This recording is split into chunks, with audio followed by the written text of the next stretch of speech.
Hey everyone, it's Jonathan here. So you've probably seen videos on YouTube talking about how you can live off of passive income through your stock investments or real estate investments or other investment vehicles. These videos usually imply that you can make passive income and you can use this income to do whatever you want with it, which during certain parts of your life may not necessarily be the best ideal to have passive income. This concept may sound ridiculous and I'll probably get flamed in the comment section for saying this, but there are certain times in your life where it doesn't make sense to receive passive income. So in this video, I'll discuss 3 reasons why cash flow can be bad in certain parts of your life. And I'll also discuss the time in your life when you do want to focus on cash flow from your investments. I hope this video gives you some knowledge and provides you some perspective. So let's get right into the video. So the first reason why cash flow may be a negative is taxation. So if you're currently in your working years of your life and you receive cash flow, that cash flow gets taxed at your highest tax rate. So if you live in a state like Texas where there's no income taxes, you may be paying anywhere from 20 to 35% on taxes from any money you receive through your investments. So that means that if you were to make $1,000 from your investments, you have to pay anywhere from $200 to $350 every year in taxes. Now, if you were to live in a high tax state like California, that percentage could go up from anywhere from 40 to 55% depending on your income. So now for every $1,000 you make, you may be forking over anywhere from $400 to $550 in taxes. So basically you've now made the government your 50-50 partner by receiving cash flow during your working years. I'm all about paying your fair share in taxes, but there's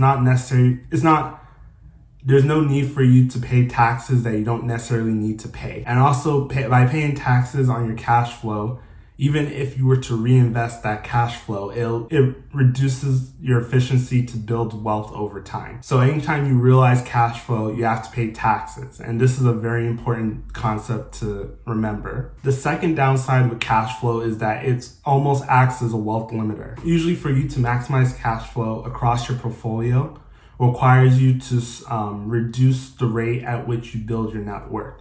So for example, let's say you have a property that cash flows and you refinance you do a cash out refinance of that property, and now it doesn't cash flow anymore or barely cash flows, but now you have a chunk of cash that you can now use to go buy another property that will now be on the ride of real estate appreciation and tax benefits and principal pay down as well. And then when it comes to stocks, typically with stocks, you have 2 classes of stocks.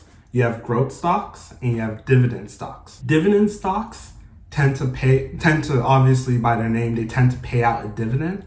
But the problem with them is that they usually don't grow at the rate of a growth stock. So for example, a stock like AT&T probably won't appreciate in value at the same rate a stock like Tesla would appreciate. But then AT&T also pays out a 7% dividend while at the time of this recording, while Tesla doesn't pay out a dividend at all. And then, like I said before in the previous reason why I don't like cash flow, you get anytime you receive dividends, anytime you get any realized income from your investments, you have to pay taxes on it, even if you were to get that money and reinvest it. By avoiding paying taxes, it allows you to build your net worth faster and more efficiently.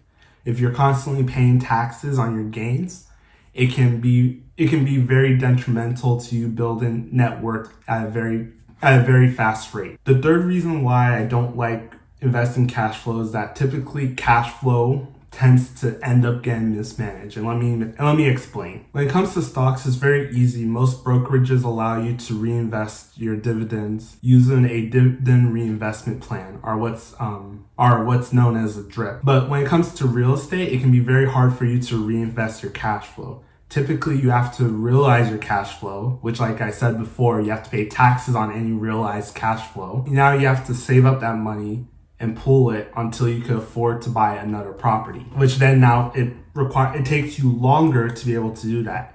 Whereas if you were to, like I said before, if you were to do a cash out refinance, the money that you cash out when you refinance doesn't get taxed.